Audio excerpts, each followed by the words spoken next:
تو یہ تاریخ گواہ ہے رئیس بھائی، تاریخ گواہ ہے، جب کبھی بھی اللہ کا حکم سنایا گیا تو سنانے والے کے لوگ دشمن ہو گئے، براہ راست اللہ تبارک و تعالیٰ کی مخالفت نہیں کی، انکار نہیں کیا، لیکن وہ شخص کہ جس نے سنایا اس کی مخالفت اور اس کا انکار کر دیا گیا۔ یعنی آج بھی یہ آپ دیکھتے ہوں گے کہ جب اللہ رب العزت کے احکامات سنائے جاتے ہیں تو یہ کہنے کے بجائے کہ یہ قرآن کی باتیں ہیں، یہ اللہ کے احکامات ہیں، یہ تو کہہ نہیں سکتے، یہ کہا جاتا ہے یہ مولویوں کی باتیں ہیں، اور اس کو پھر تنقید کی جاتی ہے۔ بالکل یہ معاملہ اس وقت بھی پیش آیا۔ حضرت شعیب علیہ السلام سے ان کی قوم نے کہا کہ تمہاری نماز تمہیں یہ سکھاتی ہے۔ بہرحال شعیب علیہ السلام نے انہیں سمجھایا، انہیں ڈرایا اور کہا کہ وَاسْتَغْفِرُوا رَبَّكُمْ ثُمَّ تُوبُوا إِلَيْهِ إِنَّ رَبِّي رَحِيمٌ وَدُودٌ۔ تم اللہ سے توبہ مانگو اپنی باتوں سے اور اس کی طرف رجوع کرو، توبہ طائب ہو کے اس کی طرف بڑھ جاؤ، اس کے ہو جاؤ، میرا رب بڑا رحیم ہے، بڑا محبت کرنے والا ہے۔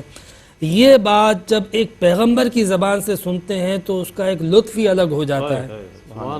کہ جب نبی اپنی قوم سے کہے باوجود ان کے گناہوں کے، گستاخیوں کے، نافرمانیوں کے، پیغمبر جب یہ کہہ رہا ہو کہ توبہ کرو، رب بہت معاف کرنے والا ہے، وہ معاف کر دے گا، وہ اپنے بندوں سے پیار کرنے والا ہے۔ تو جب وہ پیغمبر خود جو ہے یہ بات کہتا ہے تو اس کی ایک اہمیت، مٹھاس اور یقین بڑھ جاتا ہے۔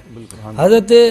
شعیب علیہ السلام نے اپنی قوم سے کہا، لیکن آپ دیکھیے ان کی قوم نے جواب کیا دیا، کہنے لگے قالوا یا شعیب ما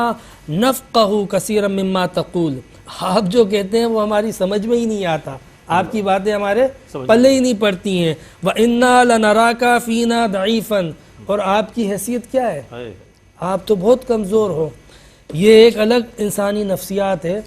کہ کوئی شخص بھی اپنے سے کمتر کی بات سننے کے لیے تیار نہیں ہے، یعنی دنیاوی اسٹیٹس اگر اس کا کمزور ہے، چونکہ اس وقت پیغمبر کی دعوت کے مقابلے میں سارے عمراء، سارے رئیس، سارے مالدار لوگ جمع ہو جاتے تھے، اور وہ کہتے تھے اب مالدار کو کوئی سمجھانے والا ہو تو وہ بھی مالدار ہو، تو ایک غریب آدمی سمجھائے یہ ان کے مطلب شان کے خلاف محسوس ہوتا تھا۔ تو انہوں نے یہی تانا حضرت شعیب علیہ السلام کو بھی پیش کیا اور کہا کہ آپ تو بہت کمزور ہو۔ کہنے لگے وَلَوْلَا رَحْتُكَ لَرَجَمْنَاكَ وَمَا أَنْتَ عَلَيْنَا بِعَزِيزٍ، اگر آپ کے کنبے کا خیال نہ ہوتا تو ہم آپ پر پتھر برساتے، آپ کو سنسار کر دیتے، اور آپ کو اتنے پاورفل بھی نہیں ہے۔ حضرت شعیب نے بڑا زبردست جواب دیا، انہوں نے کہا کہ میں اگر تمہاری برادری سے ہوں تو کیا میری برادری کا ہونا یہ زیادہ دباؤ ڈالتا ہے؟ اللہ کا خوف تمہارے اندر نہیں ہے، خوف خدا تم پر ذرا بھی نہیں ہے، تم نے خوف خدا کو پیچھے ڈال دیا اور برادری کو آگے رکھ دیا۔ ٹھیک ہے، اب جو کرنا ہے تمہیں کرو،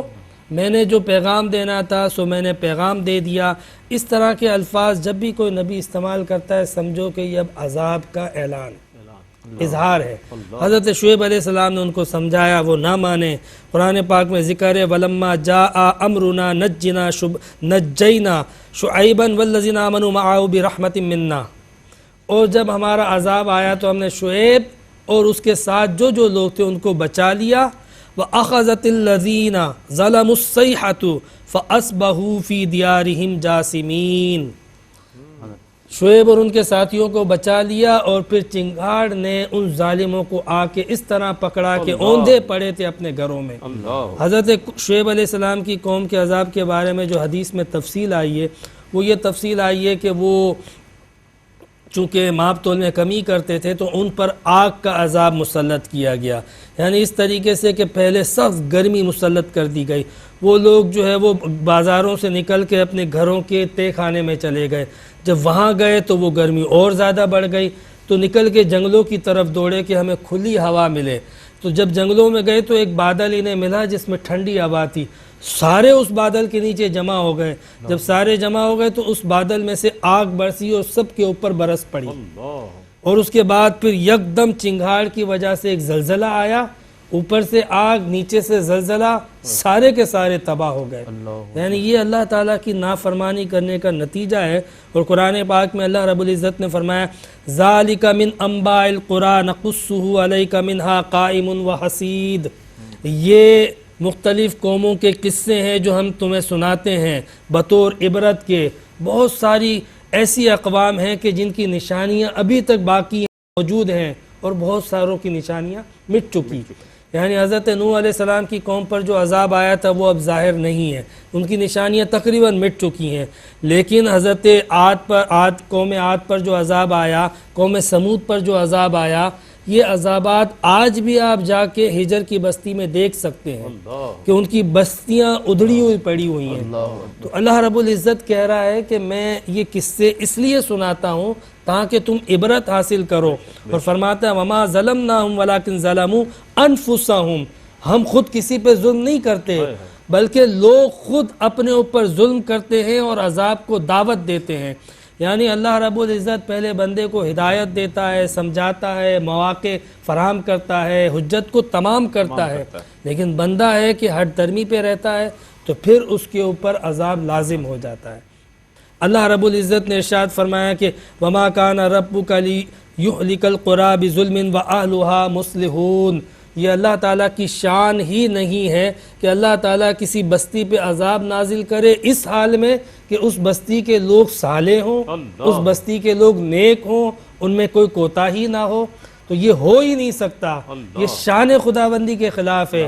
اگر اللہ رب العزت کسی پر عذاب، مصیبت، پریشانی نازل کرتا ہے اس لیے کرتا ہے کہ ان کے عمل میں کوتاہیاں ہیں، ان کی کمزوریاں ہیں. یہ قصے کیوں سنائے گئے؟ اس لیے سنائے گئے یہ قصص سارے کے سارے تاکہ ہمیں پتہ چلے کہ کس کس قوم کے اندر کیا کیا خرابیاں تھیں اور ان خرابیوں کے باعث ان پر کیا عذابات آئے. یہ قصے اصل میں قوموں کی عروج و زوال کی داستانیں ہیں، قوموں کی ترقی و تنزلی کے احوال اور اسباب ذکر کیے گئے ہیں. یعنی بظاہر کہنے کو ایک قصہ ہے لیکن یہ کوئی عام کہانی نہیں ہے، بلکہ اللہ رب العزت لوگوں کو نصیحت کر رہا ہے کہ کس طریقے سے لوگ ترقی کرتے ہیں اور کس طریقے سے لوگ تنزلی کا شکار ہوتے ہیں، کب اللہ تبارک و تعالیٰ کا انعام اترتا ہے اور کب اللہ رب العزت کا عذاب اترتا ہے. تو اللہ رب العزت نے ایک بالکل دائمی اور آفاقی اصول بتا دیا کہ اللہ رب العزت کی یہ شان ہی نہیں ہے کہ اللہ تبارک و تعالیٰ کسی بستی پہ عذاب اس حال میں نازل کرے کہ وہاں پر نیک لوگ موجود ہوں. تو بہرحال اس طریقے سے اللہ رب العزت نے ان قصوں کو بیان کیا اور لوگوں پر جو عذاب آئے، تباہی آئی، بربادی آئی، یہ قرآن کا پیغام ہے کہ اس کو ہم سمجھیں. یہ قرآن کی نصیحت اور دعوت ہے. اللہ رب العزت ہم سب کو قرآن فہمی کی، قرآن دانی کی توفیق عطا فرمائے کہ ہم قرآن کے پیغام کو، قرآن کی تعلیمات کو سمجھیں اور اس کو عام کریں. وآخر دعوانا الحمدللہ رب العالمین.